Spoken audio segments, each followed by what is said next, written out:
ഇന്നെന്നാ നീ താമസിച്ചേ? ഐശ്വര്യല്ലായിരുന്നോ? ഒരുപാട് കണ്ണടച്ചില്ല. ഒന്ന് പോയി ഫ്രഷ് ആക്. ഓ, കുറച്ച് കഴിയിട്ടുന്നു. ഞാനൊന്ന് ഇറങ്ങട്ടെ. ഇന്ന് പോണോ?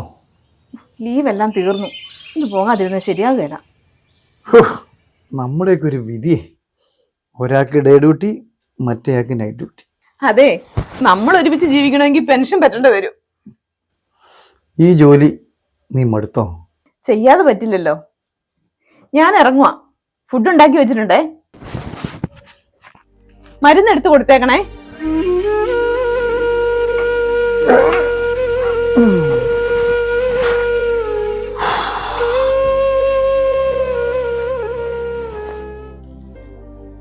ആ അപ്പച്ചാ, മോൻ വന്നോ?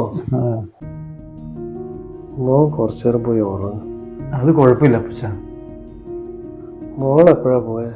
അവളിപ്പോ പോയതേ ഉള്ളൂ. അപ്പച്ചനോട് പറഞ്ഞില്ലായിരുന്നോ? പഴയ പോലെ ഓർമ്മയൊന്നും കിട്ടുന്നില്ല മക്കളെ. അപ്പച്ചൻ കഞ്ഞി കുടിച്ചായിരുന്നോ? കഴിച്ചെന്നാ തോന്നുന്നു. ആ, അപ്പച്ചൻ കഞ്ഞി കുടിച്ചിട്ടില്ല. ഞാൻ എടുത്തോണ്ട് വരാം കേട്ടോ. ആ, എൻ്റെ തമ്പുരാനെ, എൻ്റെ കുഞ്ഞുങ്ങളുടെ ബുദ്ധിമുട്ട് എന്നാ തീരുക?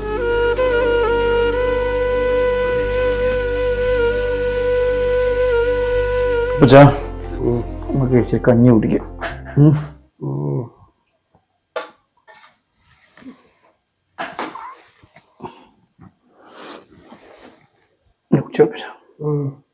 കുടിക്കേ, ആ കുടിക്കേ.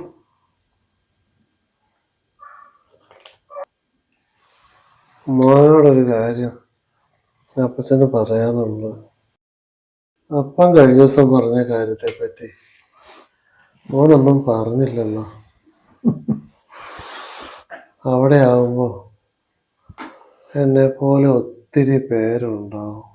അപ്പാ, അത് മക്കളില്ലാത്തവരല്ലേ. അപ്പനും ഞങ്ങളില്ലേ?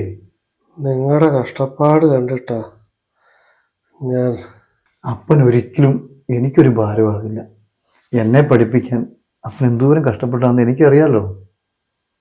അപ്പോഴേ എൻ്റെ കൊച്ചിനെ അതിതൊന്നും പറയാതെ ഈ കഞ്ഞിയും കുടിച്ച് നമുക്ക് മരുന്ന് കഴിക്കാനുള്ളതാ.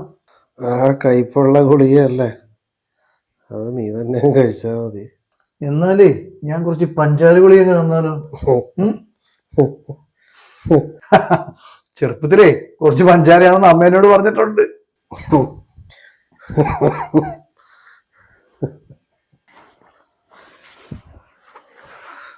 കൊച്ചേ, ഫുഡ് ഉണ്ടാക്കി വെച്ചിട്ടുണ്ട്.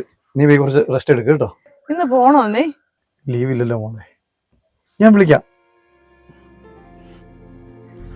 ജീവിതത്തിന്റെ രണ്ടറ്റവും കൂട്ടിമുട്ടിക്കാൻ കഷ്ടപ്പെടുന്ന, ജീവിക്കാൻ മറന്നുപോയ കുറേ ജന്മങ്ങൾ നമുക്കിടയിലുണ്ട്.